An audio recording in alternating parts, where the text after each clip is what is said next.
Greetings everyone, my name is Shadow Maarseveen. I'm a PhD student from the Rheumatology Department of the Leiden University Medical Center, and I'm also a member of the SPIDER Consortium, which was funded by the European Union. Now in this video we're diving into the fascinating world of unsupervised clustering, a powerful technique that can uncover hidden patterns in complex and high-dimensional healthcare data.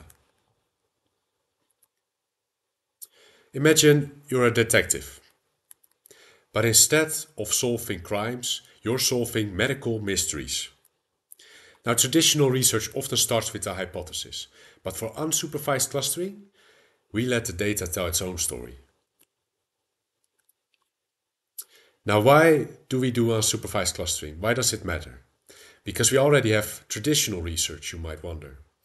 Well, in traditional medical research, we often start with our own preconceived notions, and we also use carefully selected cohorts or look for specific predefined patterns. But real-world patient data is messy. It is complex and full of nuanced variations that we might overlook if we don't know where to start. So the power of data-driven approaches is that we can uncover hidden patient subgroups, we can identify patterns invisible to the human eye, and we can generate new hypotheses for future research. So let's start with an example to get a sense of the use case in the field of healthcare. Suppose a new patient presents at the clinic. Which treatment would be best suited for her? And one way we can predict this is by looking at her characteristics. So for example, this patient is seropositive, she's a female, a smoker. We can also supply blood values, joint involvement information, as well as comorbidities. And the great thing about data-driven cluster analysis is that we can combine all of this information together to best represent the patient. And one thing that you can do with unsupervised clustering is that you can represent this patient and see how it compares to other patients that you have seen before. Essentially, what we're trying to do is optimize the data representation of all the patients in our outpatient clinic. Think of it like creating a map of patient similarities, where patients are grouped not by our already established clinical taxonomy, but by their total sum of the healthcare data. Now in this example, you see that our patient is very similar to this patient and a little bit to this patient as well, because both are seropositive, both are female, both are smokers. So essentially these are neighbors in the data space or in the patient embedding. Now we can quantify the similarities and also the similarity with other patients that might be a bit more distant from them in this patient embedding. And possibly we can use this information to infer treatment response, because we can look at our previous observations with patients that are similar to our patient of interest. And if we notice that these patients have a good response to this specific drug, then we can also infer that it will likely have a good response to this drug as well. So to get back to our initial question, can we predict the best treatment for a new patient? Well, we can presume, based on previous observation of similar patients, that she will likely have a good response to adalimumab. Now, based on the similarities, we can also infer clusters of patients. So if you remember, this patient had a lot of shared characteristics with these two patients, so likely they all belong to the same subgroup. Whereas these two patients are clearly separate from these other three patients, so likely they are on their own separate cluster. Now, what constitutes a good cluster, you might wonder? Well, essentially I already spilled the beans, because it is really about separability. So we expect to find within our clusters that the distance between patients is rather small, and when we compare it to the distance with other patients from other subgroups, then we have a large inter-cluster difference. That's how you call it.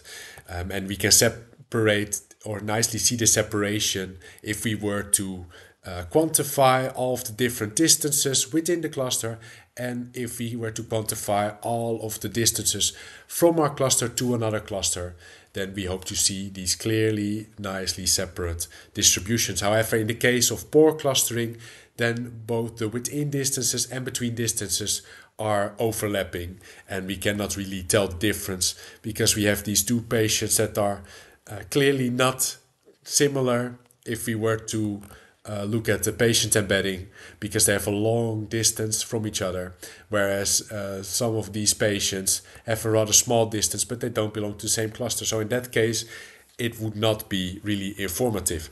Now, how do we conduct a good clustering in the first place? Well, for that, we have a few different things that we should consider. This is what I call the detective's handbook. The very first rule is to consider data processing, because as I explained to you before, we can represent patients by the total sum of information. However, in the case of electronic health records, you are dealing with different data types. So we can have lab values, which are numeric perhaps. We can have free-written text notes, like physician notes. We can also have imaging data, or you can think of perhaps demographic information. So all of these different data types, they adhere to different scales and distributions. They might also have different measurement units, so we need to take that into consideration. And we need to have a dedicated pre-processing technique in place, which could either be a Z-score transformation, or for lab data, perhaps the erythrocyte sedimentation rate, we need to log transform. Or if we have categorical information, we might want to use a one-hot encoding. Also, we need to be aware of outliers, because outliers could really make it difficult to identify the relevant patterns that are in our data. So if you still remember our previous example, these two patients were clearly separate. But now, because of the outlier, they are all kind of knit together, which doesn't make sense. But essentially, outliers may disrupt our data, and they may disrupt any analysis that we were to do further downstream. Now, second rule is data integration. There we have three main approaches. We can either do an early integration, where we combine the raw data before the modeling. So essentially we have all of these different modalities, and depending on each modality, patients might be more similar or differ slightly differently as compared to another modality.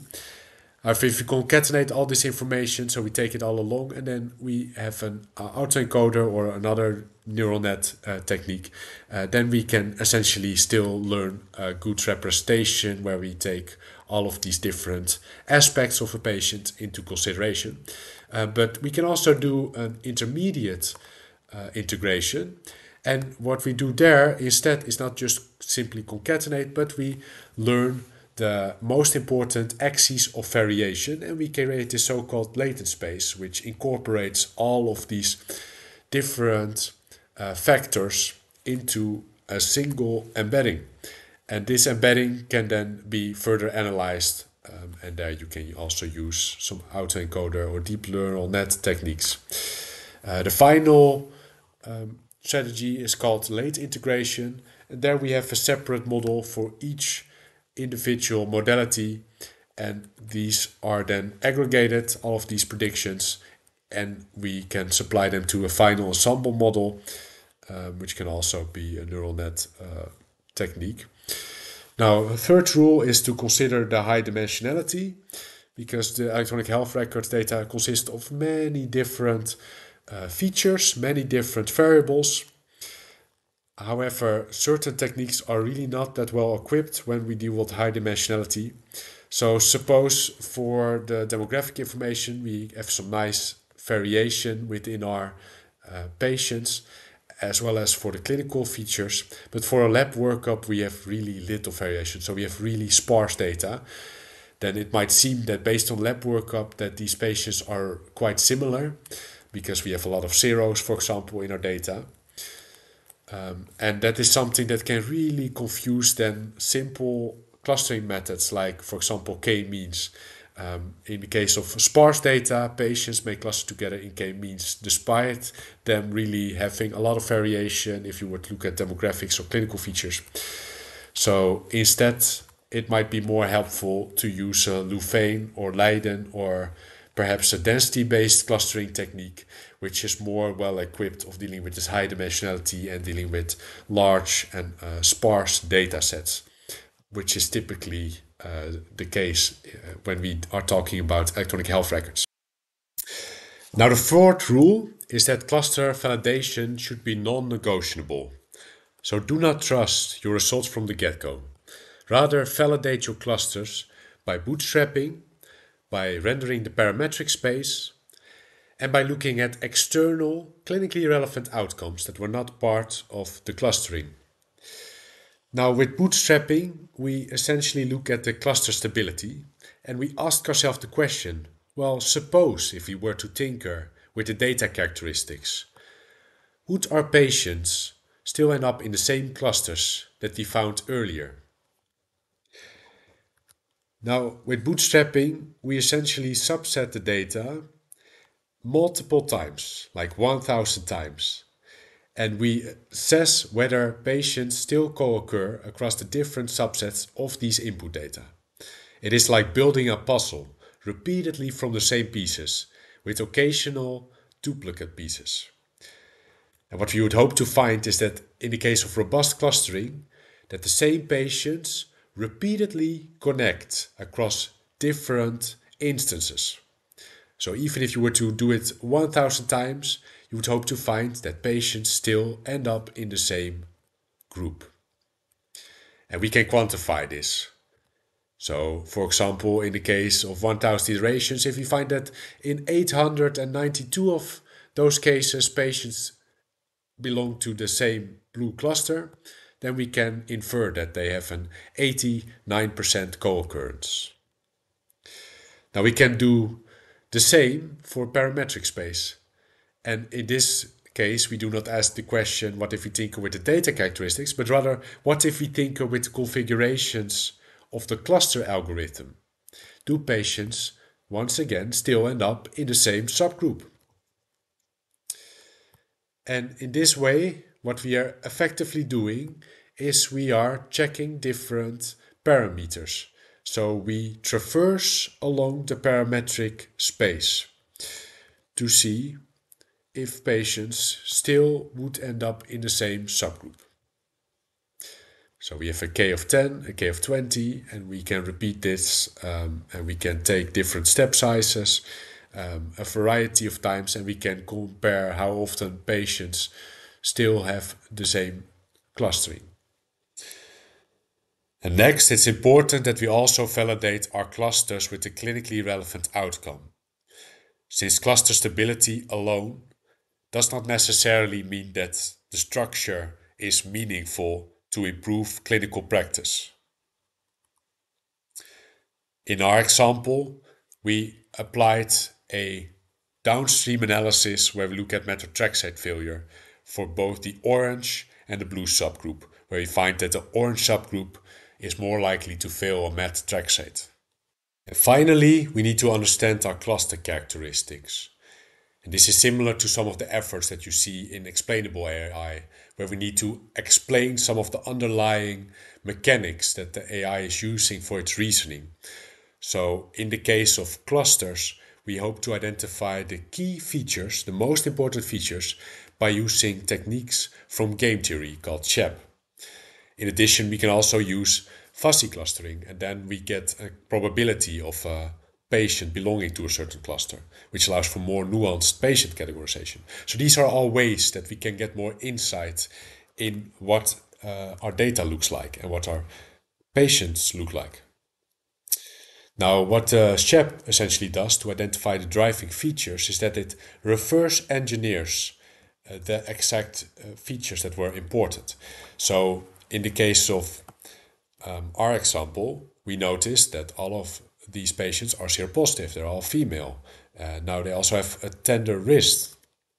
So this is something that the SHAP will simply pick up on. So the SHAP will identify these shared characteristics.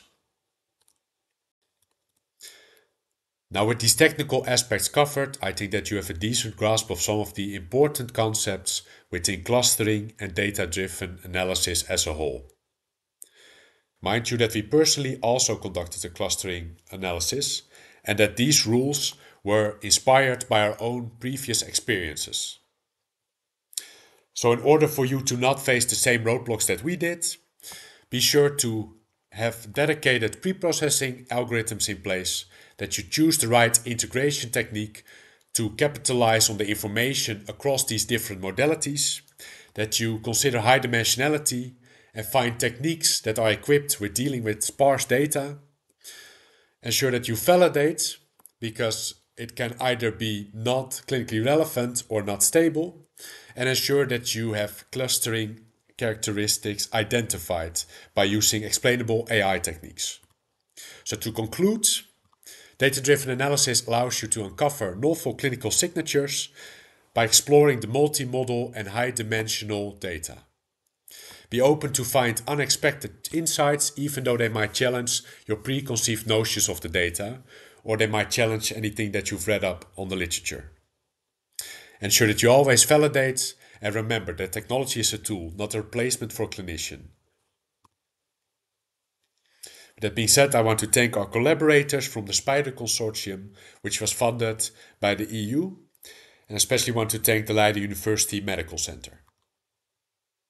Be sure to check out our preprint, which is a use case of clustering, and we did it specifically on rheumatoid arthritis patients before they start on treatment. And what we found was that there were 4 different subgroups that corresponded to different clinical outcomes, and it also showed differences in the synovium. Also, be sure to check out our SPIDER LinkedIn page, where we update you on any new research endeavors.